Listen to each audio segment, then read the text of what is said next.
Hello everyone, thank you for taking the time to watch this video. I decided to create these short little videos in reference to family members that I have lost over the years. Next year, 2024, will have been 10 years since I lost my mom. And after all these years, I decided I want to actually film something pertaining to every family member I have lost and some short little details about them. So thank you for taking the time to watch this video. This first video pertains to my mom, Terry Tafe, who was born on January 19th of 1958 in Las Cruces, New Mexico.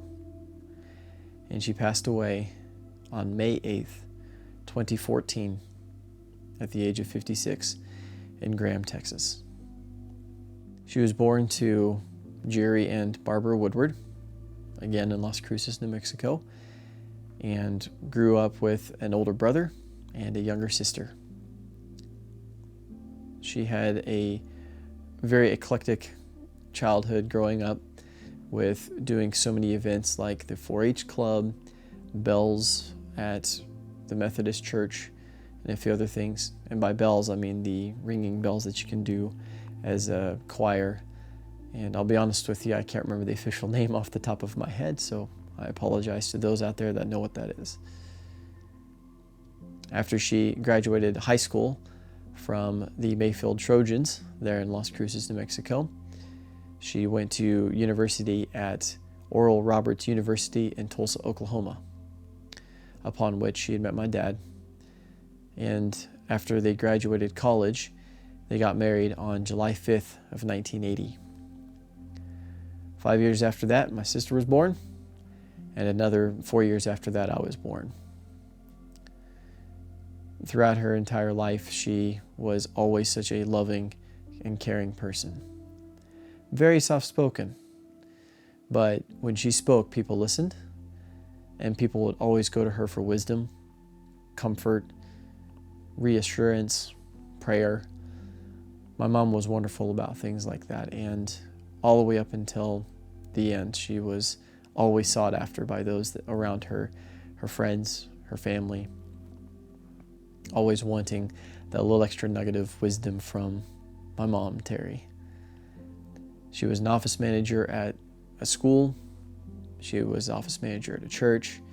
She was a kindergarten teacher and a librarian. Again, she had a very busy career. And even before that, that's just later on in life when I was born, but previous to me being born, she also traveled the country with an evangelist and got to spend some time on the road doing that as his manager back in the day. My mom was diagnosed with non-Hodgkin's lymphoma in the summer of 2013 when I was living in Osaka, Japan. It was a strange phone call to receive because usually we have a particular time that my family and I would talk, because back then it was Skype, not a whole lot of FaceTime or other video communicative devices yet. And so when they sent me an email, or I can't remember if it was an email or a text, saying, "Hey, we need to talk, could you have the chance?" And I was just finishing up, for the day and trying to time it out, because usually I spoke with them when it was evening my time and morning their time, because I was a night owl and they were morning people. And so I said, of course, let me get back home and take care of some things and I'll be ready to talk. And upon getting on Skype is when they officially informed me that my mom had been diagnosed. Of course, me wanting to take care of my mom, said, "I will come home right away. Let me just grab my things." And my mom insisted and said, "No, it's okay. Go ahead and remain in Japan and finish the job you're working on." I was working on a couple jobs, I should say, for the couple more months up into early fall of 2013. Upon finishing those jobs, I flew straight home and saw my mom and spent the time with her as much as possible. But I still had to work, and so every single day, or I should say every single week, for the next several months, I was with my mom or traveling for work, because I was a filmmaker and photographer, and I had a lot of those jobs back then, even when I returned from Japan.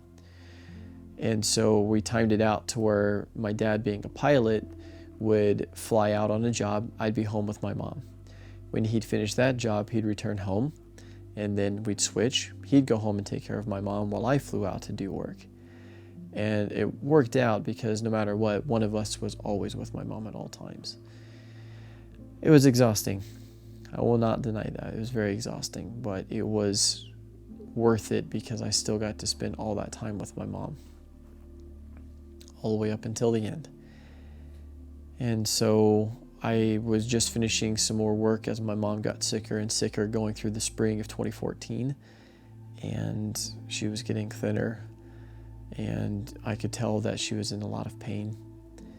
And it was, unfortunately, just a matter of time. I was hoping and believing that was not going to be the case, but unfortunately I did not come through with that being accurate. I just finished up working on a job in Louisiana and was having to fly straight to Colorado to do the next job. I literally finished filming the afternoon. I took a night flight straight up to Colorado so that I could start shooting the very next day. So next day in Colorado, I woke up, I did the first day of shooting, was heading over to the director's house for dinner. It was a small crew, easy shooting, and my dad called me and he said, "Hey son, it's not what you want to hear, but it's time to come home." My heart sank to the bottom of the Mariana Trench or further. I don't think there's a way to describe the kind of dropping your heart takes whenever you hear that word, that phrase coming through a phone call. And so I asked, what about my sister? And he said he'd already called her and that she and I were going to meet at the airport and basically fly home together. That we were going to try and book a flight immediately for the next morning just because it was so late this day in particular. So we're going to take the first flight out the next morning to Texas. And so that's what we did. Got home, went and saw my mom, and that was a exhaustingly gut-wrenching moment.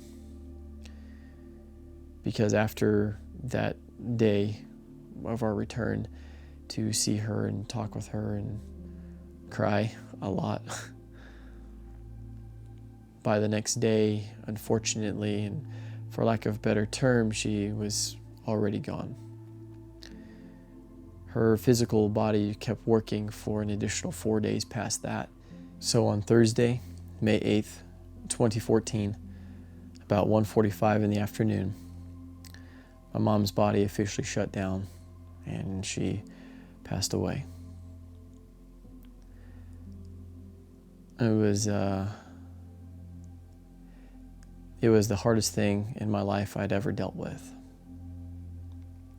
I traveled around the world, lived in another country for years, and all of that seems so easy compared to losing your mom. It was definitely the most painful experience in my life.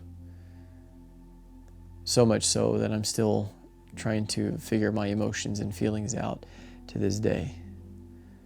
And I probably will for the rest of my life. I guess I didn't realize how much emotions meant to me and how much they grab a hold of me as I've learned about this over the years. Thank you, Mom, for raising me, for taking the time to teach me how to live life, for teaching me how to take care of people, and so much more than that.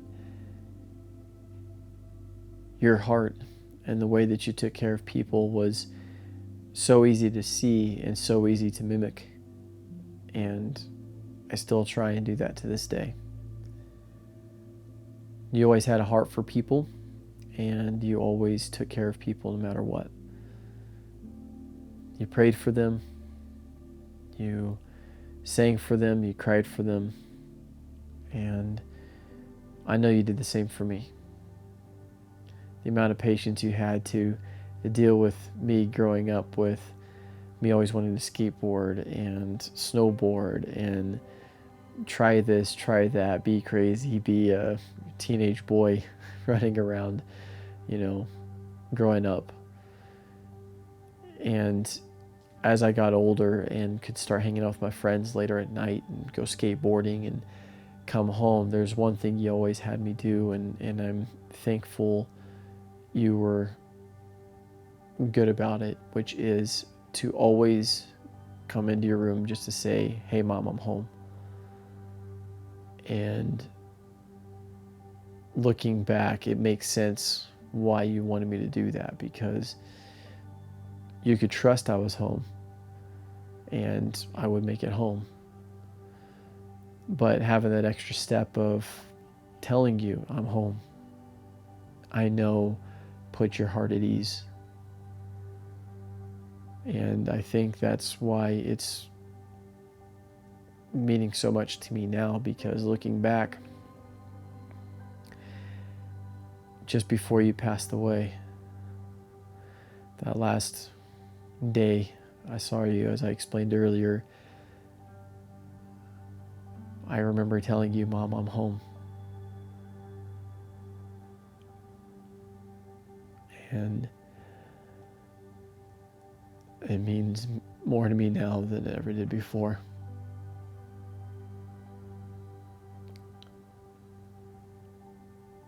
I can't tell you that ever again. And that's okay, because now you're home. Not the way that I wanted it, but I'm glad you're in a better place.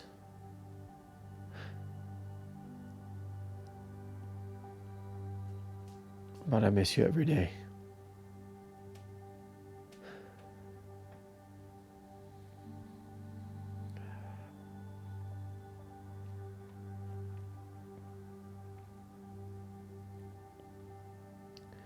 So thank you, Mom, for everything.